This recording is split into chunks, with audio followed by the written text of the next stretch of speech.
But how do I know I'm coming from my true self, which is the God self, or I'm coming from the separate self, or a state of lack?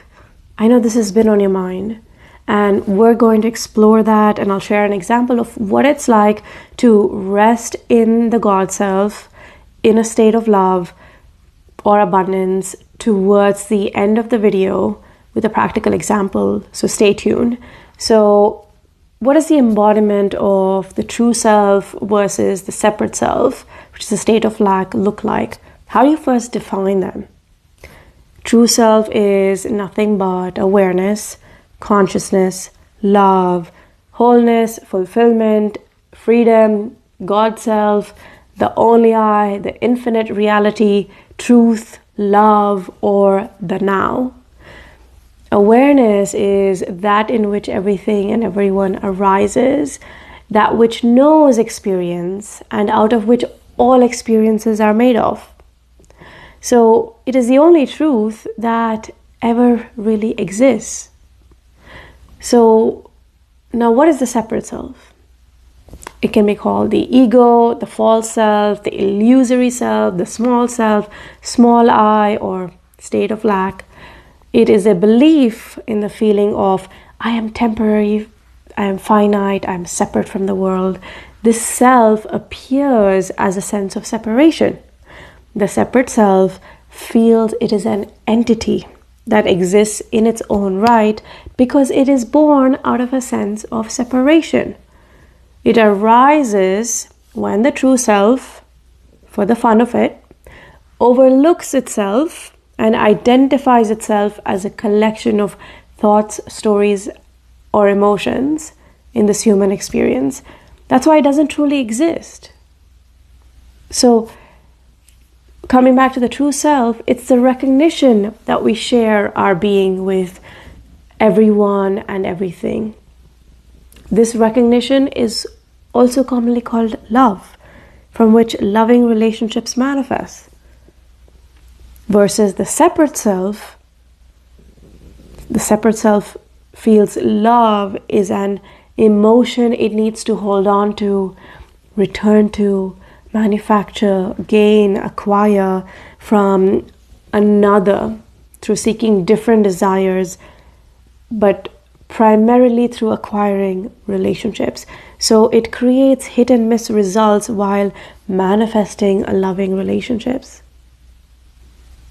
So if we look at, once again, the true self, this recognition of your true self allows you to act and follow desires stemming from its essence of love, peace, and happiness.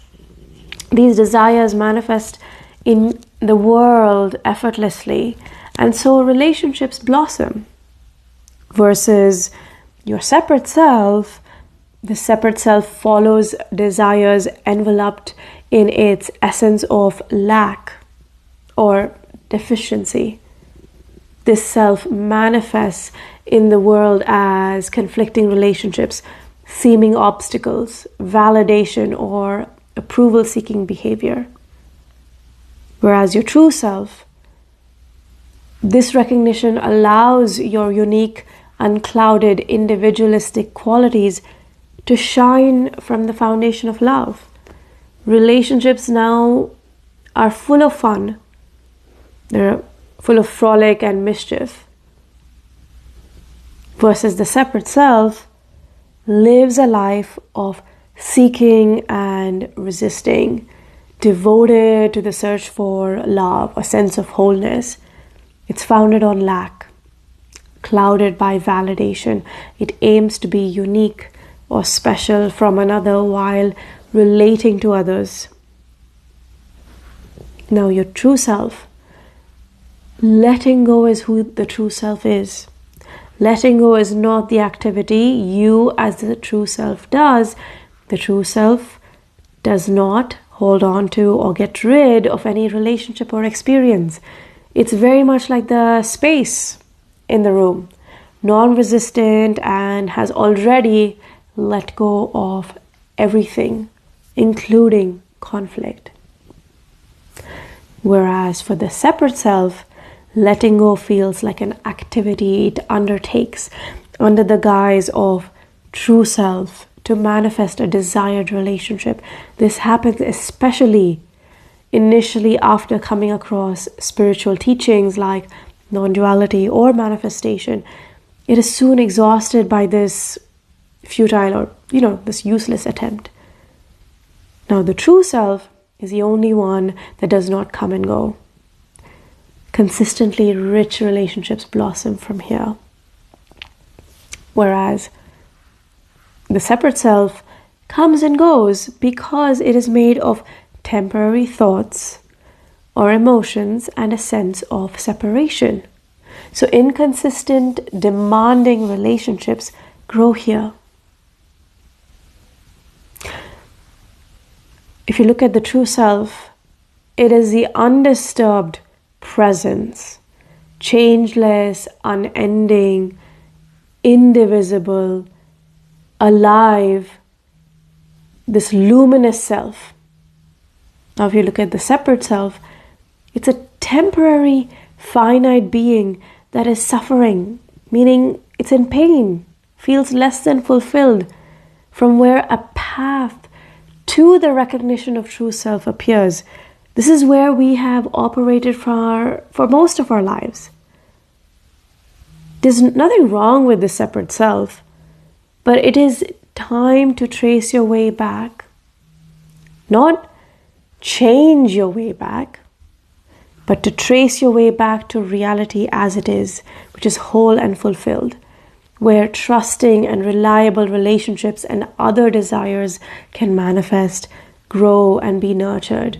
Now, if you want one-on-one coaching help with this, reach out to me at hello@theanilareddy.com, or you can check out my mini experiences in the description below.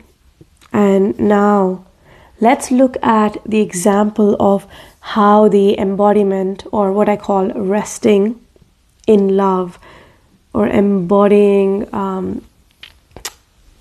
in this true self or God self manifests or results in a strong relationship. So a person who is an expression of a secure, loving relationship does not judge their emotions as bad or negative. They allow the emotion to be exposed.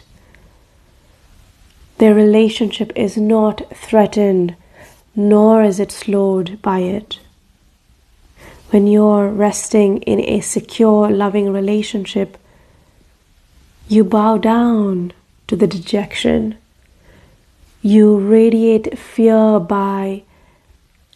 You radiate fear and hold it by being present. You embrace upset with warmth. It is as if you're meeting the emotion for the first time, and therefore you see through the fear. Your energy is not invested in the story of the pain. The emotion is neither a villain nor an enemy to overcome.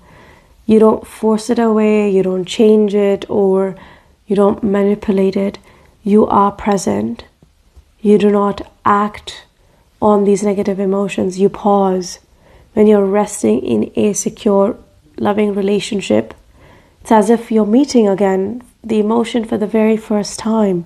If fear arises, you radiate it with presence. And emotions reveal themselves to be a footprint of God. The unpleasantness of longing goes away, allowing to just be you. So imagine you're experiencing this emotion again for the first time. You will see that at its very core, whether it's fear, stress, whatever it is you. It is open, non-resistant, infinite. This is the embodiment of a loving relationship. From this space, if you wish, you can bring to mind your desired affirmation once, or a desired visual of your wish being fulfilled to mind. And then you can go about your day. You'll notice how you react gradually changes, and your world will begin to gradually change as well. Let me know your thoughts in the comments below.